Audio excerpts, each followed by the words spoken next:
राग। राग किसे कहते हैं?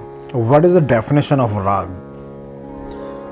देखिए, राग संगीत में, भारतीय शास्त्रीय संगीत में बहुत बड़ा एक अंग है। हमें राग के बारे में आवश्यक रूप से जानकारी होनी चाहिए।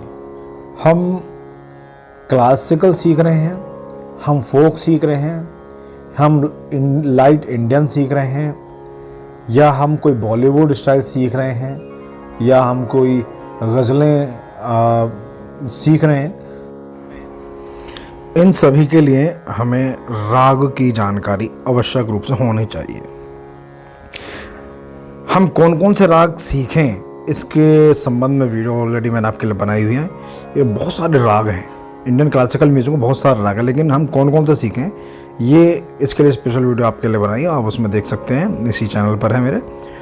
लेकिन उनसे पहले हम यहाँ सीखना चाहेंगे राग एक्चुअली में है क्या, राग किसे कहते हैं।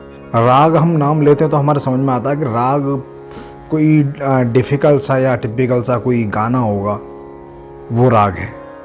हम यही तुरंत अनुमान लगाते हैं ये राग हो सकता है, या फिर कोई सरगमे वाला कोई गाना होगा, वो राग है।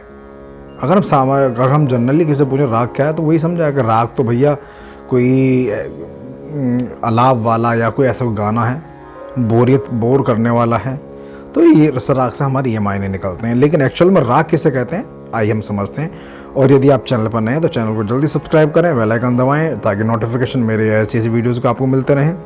और वीडियो पसंद आती है तो लाइक भी करते रहें। बढ़ते हैं राग की तरफ। कम से कम 5 और अधिक से अधिक 7 स्वरों की वह सुंदर रचना जो कानों को अच्छी लगे, राग कहलाती है। बहुत प्यारी सी डेफिनेशन है। जिस राग को आप इतना मुश्किल समझ रहे थे, उस राग की डेफिनेशन पहली लाइन में बड़े सरल शब्दों में हमें समझा दी जाती है। कैसे? फिर सुनिए। कम से कम 5 और अधिक से अधिक 7 स्वरों की वह सुंदर रचना।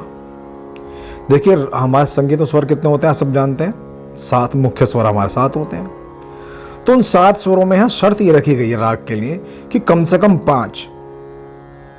राग को कंपोज करने के लिए, राग को बनाने के लिए, राग को डेवलप करने के लिए कम से कम 5 स्वर और अधिक से अधिक 7, यानी कि अधिक से अधिक 7 ही होते हैं, और कम से कम शर्त रख दी गई है 5। तो कम से कम 5 और अधिक से अधिक 7 स्वरों की वह सुंदर से सुंदर रचना, वो ब्यूटीफुल कंपोजिशन जो कानों को अच्छी लगे, जो हमें सुनने में अच्छी लगे, वो राग कहलाती है। आगे कह सकते हैं हम कि अर्थात स्वर और वर्ण से विभूषित ध्वनि जो मनुष्य का मनोरंजन करे, राग कहलाती है। यानी कि स्वर जो हमारे संगीत के स्वर हैं, वो स्वर, और वर्ण जो हमारी वर्णमाला है, स्वर और वर्ण से विभूषित ध्वनि, जो इन दोनों के कॉम्बिनेशन से जो साउंड प्रोड्यूस होती है, जो रचना बनकर आती है, और जो हमारा मनोरंजन करती है, जो हमारे मन को भाती है, उसे हम राग कहते हैं। मैं आप सभी से एक बात बताना चाहता हूँ, राग किसे कहते हैं, इसके बारे में अपने दिमाग में बिल्कुल भी आप उलझन ना बनाएं, बिल्कुल भी आप टिपिकल सी इसकी आप इमेज ना बनाएं। राग के बारे में आप ये 2 लाइन पढ़ लें, आपको सारी समझ में आ जाएगी। ये राग तो बड़ा आसान था, जिसे हम बड़ा मुश्किल समझते थे। हो सकता है समझाने का तरीका हो, ये मैं नहीं कह रहा, मैं आपको बहुत अच्छा समझा रहा हूँ। मेरे से बहुत गुणी लोग हैं जो बहुत अच्छा समझाते हैं। सिर्फ समझाने और समझने का तरीका है कि आप उसको सरल तरीके से समझ रहे हैं या थोड़ा सा आप इसमें मुश्किलें आपको लग रही हैं। और मैं कहता हूँ आपको मुश्किलें बिल्कुल भी नहीं लगनी चाहिए। तो कम से कम 5 स्वर और अधिक से अधिक 7 स्वरों की जो रचना हमारी बनती है, उसको हम राग कहते हैं। स्वर और वर्ण से विभूषित ध्वनि, इन दोनों के मिश्रण से जो चीज कंपोज होकर आती है, उसको हम राग कहते हैं, जो कि हमारा मनोरंजन करती है और हमारे मन को भाती है। भारतीय शास्त्रीय संगीत में रागों का बड़ा महत्व है। देखिए, इंडियन क्लासिकल म्यूजिक में रागों का बहुत इंपॉर्टेंस है, बहुत इनका महत्व है। बहुत विशेष रूप से आप सीखे जाते हैं। आप कभी संगीत सीखने जाएं, आप अगर स्वयं ही मन बना के गए हो कि मुझे गज़लें सीखने, भजन सीखने, तो एक अलग बात है। लेकिन आप किसी व्यक्ति के पास गए हैं, कि सही गुरु के पास गए हैं, तो आपको ये गज़लें भजन तो ये बहुत बात की चीज़ है। अगर आप इंडियन क्लासिकल म्यूजिक सीखेंगे और यदि आप मन है आपका, आप ज़रूर सीखें। और यदि आप सही जगह बिल्कुल गए हैं, सही गुरु के पास गए हैं, तो आपको वो केवल और केवल इन सब चीज़ों को हटा के, भजन, गज़ल, कव्वाली, इन सब को हटा के आपको राग के लिए वो सजेस्ट करेंगे कि आप राग सीखें, जो कि इंडियन क्लासिकल म्यूजिक का बेस है, उसका आधार है। आप कोई भी गाना गाइए, आपको लगेगा हाँ भाई हम गाना बहुत अच्छा गा रहे हैं, मैं सिंगर की तरह मुझे खुद को लग रहा है कि I am look like a singer. But आप अगर आपको मजबूत बनाना चाहते हैं, कहते हैं कि अगर आपका आधार मजबूत है तो बिल्डिंग आप उस पर कितनी ऊंची बना दीजिए। आधार मजबूत नहीं है तो आप एक मंजिला भी आपकी हिलने लगेगी। तो इसी तरह से अगर आप राग सीखेंगे तो रागों की जानकारी तो आपको होगी जो कि इंडियन क्लासिकल म्यूजिक का आधार है। और इसके अलावा आपका जो बेस है वो मजबूत होगा। और इसके अलावा आप गज़ल गाएं, भजन गाएं, कव्वाली गाएं, ठुमरी गाएं, आप उस नींव पर आप कुछ भी आप इमारत बना दें, वो हमेशा टिकी रहेगी। लेकिन हाँ, अगर आप शुरू में ही ये सब चीज़ें लाइट म्यूजिक सीखेंगे, आप सीख जाएंगे, लेकिन कहीं ना कहीं मैं दावे के साथ कहता हूँ आपका कॉन्फिडेंस हमेशा के लिए लूज ही रहेगा। हमेशा आपका आत्मविश्वास कम रहेगा। क्यों रहेगा? क्योंकि जब आप गाएंगे, प्रेजेंट करेंगे, ऑडियंस सामने होगी, म्यूजिशियन सामने होंगे जो अच्छे जानकार होंगे, अगर किसी ने आपसे उस गाने के राग, ताल या किसी और ठाट के बारे में आपसे बात कर ली, तो आप आंसर लेस होंगे, आपके पास कोई भी उत्तर नहीं होगा।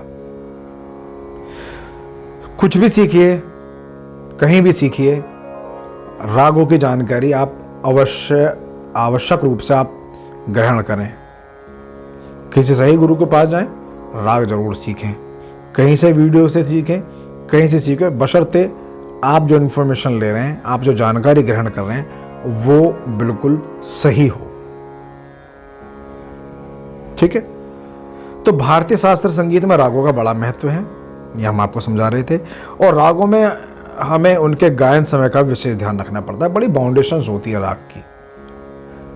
देखिए, अगर आप किसी बच्चे को आप थोड़ा सा नियमों में बांध कर चलेंगे, तो बशर्ते नियमों in the sense I can say संस्कार, अगर आप बच्चों को संस्कारों में बांध कर चलेंगे, समझा कर चलेंगे, तो आगे जाके आपको वैसा ही आपको फल आपको देखने को मिलेगा।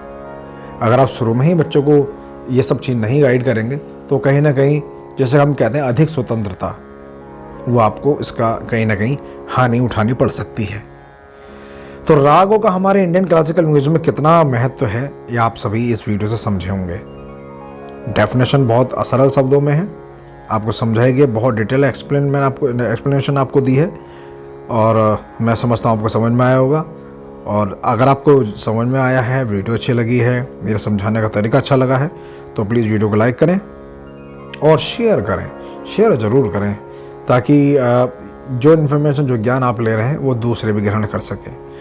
देखिए, अगर आपको अच्छी चीज़ अच्छी लगे तो ही हम शेयर करते हैं, ये पक्की बात है। और यदि हमें कोई चीज़ अच्छी नहीं लगी तो हम शेयर करना तो छोड़ दें, हम उसको वीडियो को पूरा देखते भी नहीं हैं, सुनते भी नहीं है, टाइम किसी के पास नहीं है।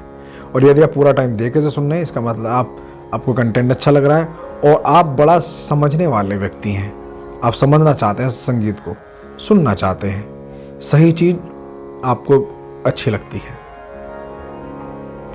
तो वीडियो को शेयर करें ताकि और लोग भी इसका लाभ उठा सकें, लाइक करें और मुझे कमेंट्स भी करें आप कोई वीडियो कैसी लगी, कंटेंट आज का।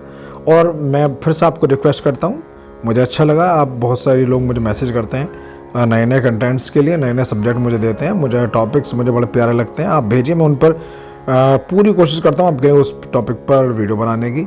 और आप ये मत समझिए कि मैं उसे मैंने कहीं से पढ़ा और आपको बता दिया, नहीं, मैं भी उसके बारे में बहुत रिसर्च करता हूँ, कहीं मैं कोई गलत चीज़ आपको ना बता दूँ आपको गलती से, तो मैं भी उसका अध्ययन करता हूँ, तब जाकर मैं वो चीज़ आपके पास तक लाता हूँ। तो इसीलिए मेरी मेहनत है, आप मुझे इसके बदले आपसे एक ही चीज़ चाहिए, आप इसको वीडियो को लाइक करें, कमेंट्स करें और दूसरों तक शेयर करें।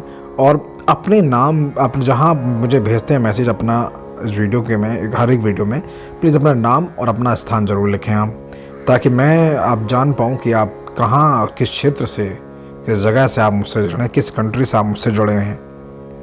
मुझे अच्छा लगता है और आने वाली वीडियोस में आपके सभी नामों का, आपकी जगह का मैं परिचय भी दूंगा, जो मेरा मन है।